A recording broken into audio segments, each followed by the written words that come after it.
ہم اگر صرف صحافی اپنے بولنے کی آزادی کی بات کریں گے یا مطالبہ کریں گے تو وہ بالکل بے معنی ہوگا۔ اس وقت صورتحال ایگزیکٹلی وہی ہے جو جنرل ضیاء اللہ کی آمریت کی تھی، جس میں صحافی جب آزادی رائے کے لیے باہر نکلے تو ان صحافیوں کو آج بھی جیالہ صحافی کہا جاتا ہے۔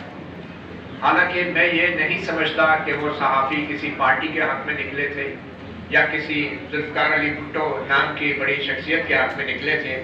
وہ صحافی جمہوریت کے لیے نکلے تھے، آئین کی بالادستی کے لیے نکلے تھے اور فوجی آمریت کے خلاف نکلے تھے، اور انہوں نے کوڑے بھی کھائے، انہوں نے ٹارچر بھی سہے، جیلیں بھی کاٹی۔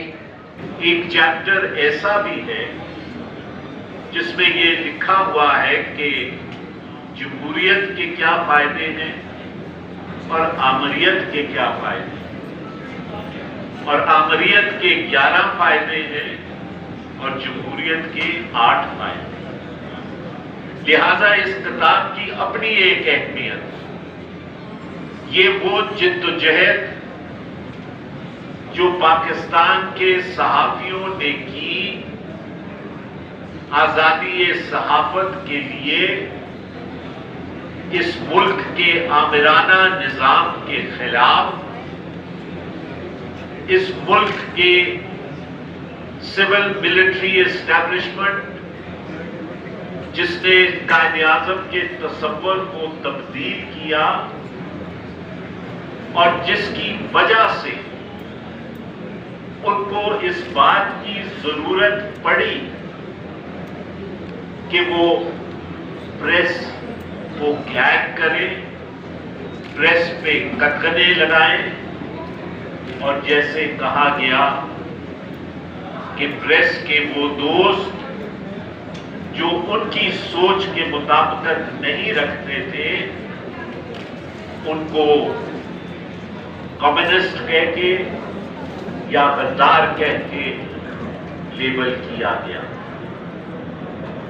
پاکستان کے ورکنگ جرنلسٹ کی ایک شاندار تاریخ ہے۔ انہوں نے مارشل لاء دور کے اندر بھرپور جد و جہد کی، جیلوں اور کوڑوں کا سامنا کیا اور پریس سینسرشپ کا بھی سامنا کیا۔ مجھے یاد ہے وہ ٹائم جبکہ خبر کو نکال دیا جاتا تھا اور اتنی سپیس جو ہے وہ خالی چھپا کرتی تھی، کیونکہ ایک ریزسٹنس کا کلچر تھا۔ لیکن اب انفارچونیٹلی وہ ریزسٹنس کا کلچر جو ہے وہ کم ہوتا جا رہا ہے، اور وہ کم نہ صرف صحافی برادری میں ہو رہا ہے بلکہ وہ ہر طبقے کے اندر وہ کلچر ختم ہوتا جا رہا ہے، اور اس کی وجہ سے سول سوسائٹی اور سول سپریمیسی جو ہے وہ اپنی جگہ آہستہ آہستہ ہوتی چلی جا رہی ہے۔ یہاں پہ بات ہوئی 15,000 صحافی جو آج بے روزگار ہیں، یا وہ صحافی جو روزگار پہ تو ہیں لیکن 5 6 7 مہینے سے ان کی تنخواہیں جو ہے وہ ان کو نہیں مل رہی۔ یہ ایک عجیب بات ہے کہ یہاں پہ یہ کہا جائے کہ آدمی کا جوہر اس وقت نکلتا ہے جب وہ مشکلات کے اندر ہوتا ہے۔ جب کسی نے فاقہ مستی نہ دیکھی ہو تو ایسی ہی گفتگو کی جاتی ہے۔ جو ہم صحافی برادری کے ساتھ آج دیکھ رہے ہیں، یا جو ہم میڈیا انڈسٹری کے ساتھ ہم دیکھ رہے ہیں، چاہے وہ الیکٹرانک میڈیا ہو چاہے وہ پرنٹ میڈیا ہو، وہ ان آئسولیشن نہیں ہے۔ اگر آپ تاریخ کو ذرا سا اٹھا کے دیکھ لیں اور مختصر طور پہ، تو آپ یہ دیکھیں گے کہ ضیاء الحق کے مارشل لاء کے اندر ریاست نے اس بات کو ایسرٹین کیا کہ وہ کون سی قوتیں تھیں جنہوں نے ایوب خان کی جیسی آمریت کو جڑوں سے اکھاڑ دیا، اور میرے حساب سے انہوں نے آئیڈینٹیفائی کی 3 قوتیں، ایک اسٹوڈنٹس، دوسری لیبر اور تیسری انٹلیکچوئلز، اور آپ نے دیکھا کہ ان تینوں کو اس دور کے اندر سسٹمیٹکلی کرش کیا گیا۔ اسٹوڈنٹس یونینز پہ پابندی لگی، لیبر یونینز کو ختم کیا گیا، اور جو کافی ہاؤس کلچر پنپ رہا تھا جہاں سے ایک اینٹی پیراڈائم ڈیولپ ہوتی تھی، اس کافی ہاؤس کلچر کو بھی ختم کر دیا۔ اب ریاست نے میرے حساب سے ایک بار پھر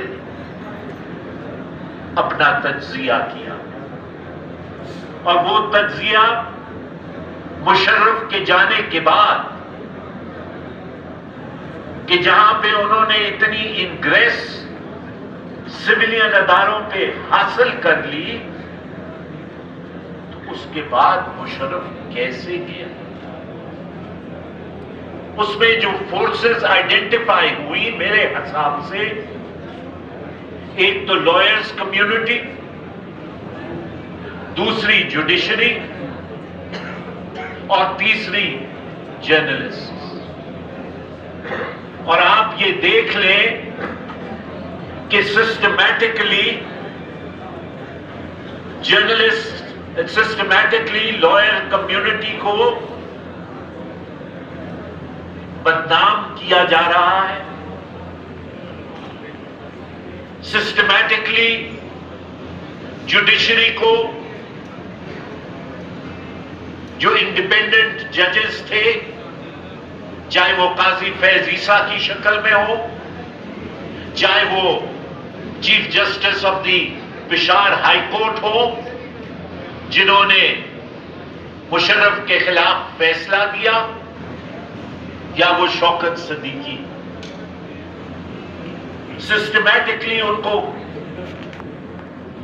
ایک کونے میں لگایا جا رہا، اور اسی طرح صحافی برادری کے ساتھ وہی سلوک ہو رہا ہے کہ جو صحافی ان کی بات ماننے کے لیے تیار نہیں ہو، ان کو یا تو پہلے نوکری سے نکالنا، اگر وہ نوکری سے نکل جائے اور اس کے بعد وہ اپنا ویب بنا لے اور پھر بھی باز نہ آئے، تو اس کو اٹھا لے، اس کو مسنگ پرسن کر دیں۔ یہ ایک سسٹمیٹک طریقہ ہے، یہ ایک سسٹمیٹک طریقہ ہے جس میں ہم ایک فیشسٹ اسٹیٹ کی طرف بڑھ رہے ہیں۔ اور آخر میں صرف اتنا کہنا چاہتا ہوں کہ ایک فیشسٹ اسٹیٹ کے اندر جہاں پہ تمام لوگوں کو، اپوننٹس کو، چاہے وہ صحافی ہو چاہے وہ پولیٹیشنز ہو، ان کو ڈمپ کیا جاتا ہے ایز ٹریٹرز، غدار، وہاں پہ سسٹمیٹکلی انسٹیٹیوشنز کو ریڈنڈنٹ اور تباہ کیا جاتا ہے۔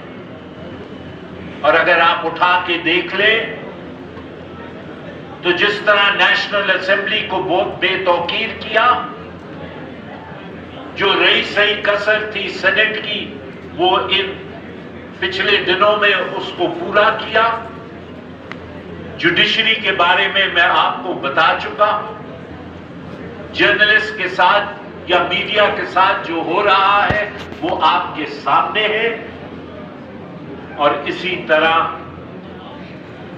جو آفیسز ہیں یا کاؤنسل آف کامن انٹرسٹ ہے، اس کو کس طرح ریڈنڈنٹ کر دیا گیا، آفس آف دا اسپیکر کو کنٹروورشل بنا دیا گیا، office of the president of Pakistan को कंट्रोवर्शियल बना दिया गया। और जब आप आइन की तरफ देखते हैं तो आइन का वो कौन सा आर्टिकल है जिसको सर्कमवेंट नहीं किया गया? आर्टिकल 70 हो जिसका ताल्लुक लेजिस्लेशन से है, उसका हशर जो किया वो आपके सामने है। आर्टिकल 89 हो ऑर्डिनेंसेस का, आपने देखा कि किस तरह ऑर्डिनेंसेस आए दिन फैक्ट्री बन के जारी किए जा रहे हैं। Article 154 council of common interest, वो आपके सामने है कि साल हर साल गुजर जाते हैं और काउंसिल ऑफ कॉमन इंटरेस्ट की मीटिंग नहीं होती। आर्टिकल 60 एनएफसी हो, आज दिन तक एनएफसी अवार्ड जो है वो नहीं आया। आर्टिकल 172(3) हो, जहां पे 50% हिस्सा सूबे का है और 50% हिस्सा जो है वो वफाक का है, उस पे कोई मैकेनिज्म आज दिन तक नहीं बन सका। आर्टिकल 157 एनईसी हो, एनईसी की कोई मीटिंग आज दिन तक नहीं हुई। हाइडल पार हो 166 या प्रॉफिट्स हो, वो आपके सामने है।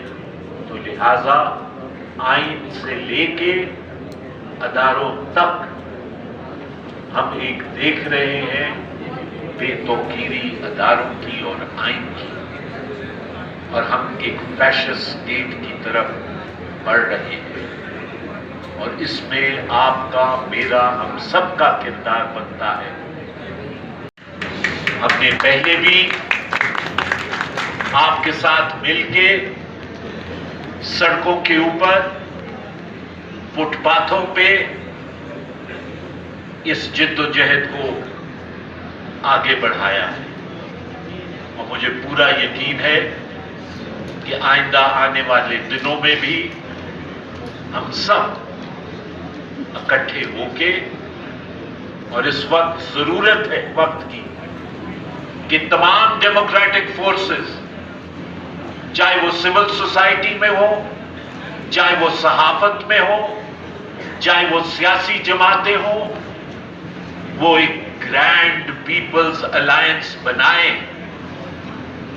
क्योंकि जब तक एक ग्रैंड पीपल्स अलायंस नहीं बनेगा, उस वक्त तक वस्तियत के रास्ते को रोकना मुमकिन नहीं होगा।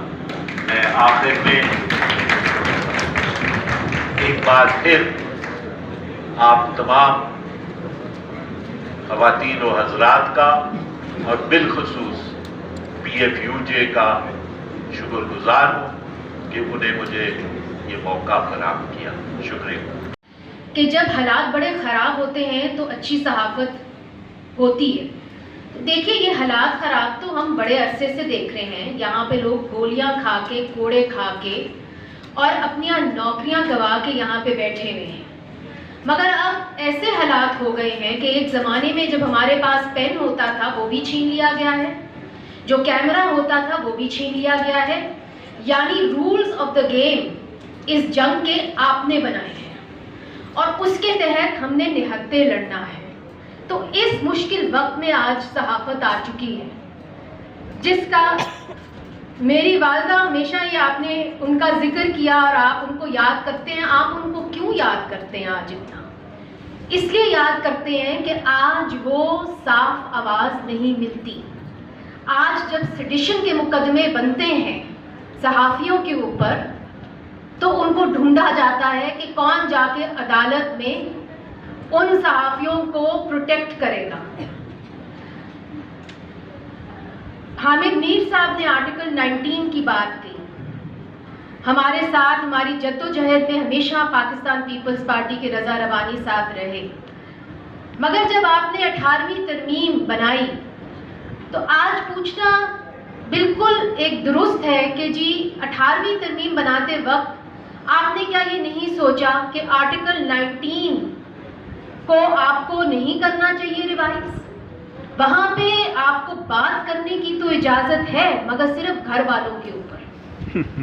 ना आप अदलिया पे बात कर सकते हैं, ना आप फौज पे बात कर सकते हैं, जो आज मरकज बना हुआ है पाकिस्तान की सियासत का। हम रोज करप्शन की बात सुनते हैं, हमारे कान पक गए हैं, करप्शन करप्शन करप्शन। मैं यकीन के साथ आपको कह सकती हूं कि आज इतने सारे दर्जनों चैनलों में भी एक भी प्रोग्राम नहीं हो सकता साबिक जनरलों की करप्शन पर। वो तो बहुत दूर की बात। क्या आप नेशनल असेंबली में एक सवाल कर सकते हैं कि आपका डिफेंस बजट कितना है? क्या यहाँ पे हमारे गुजराओं को पता है कि हमारा डिफेंस बजट कितना है?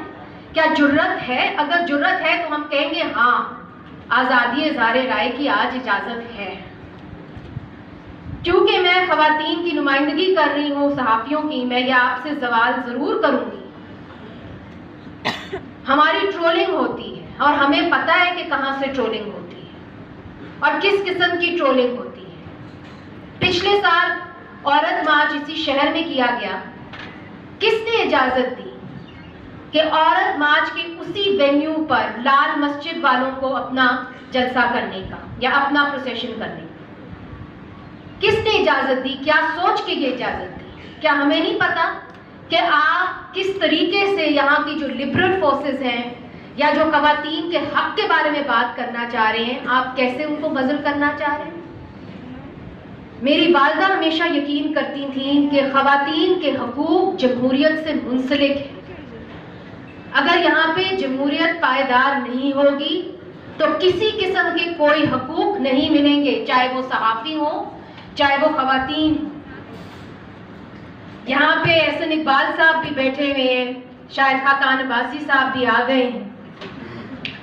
आज उनके ऊपर भी सेडिशन के मुकदमे हैं और इसी कानून के तहत हैं जो उन्होंने बनाया।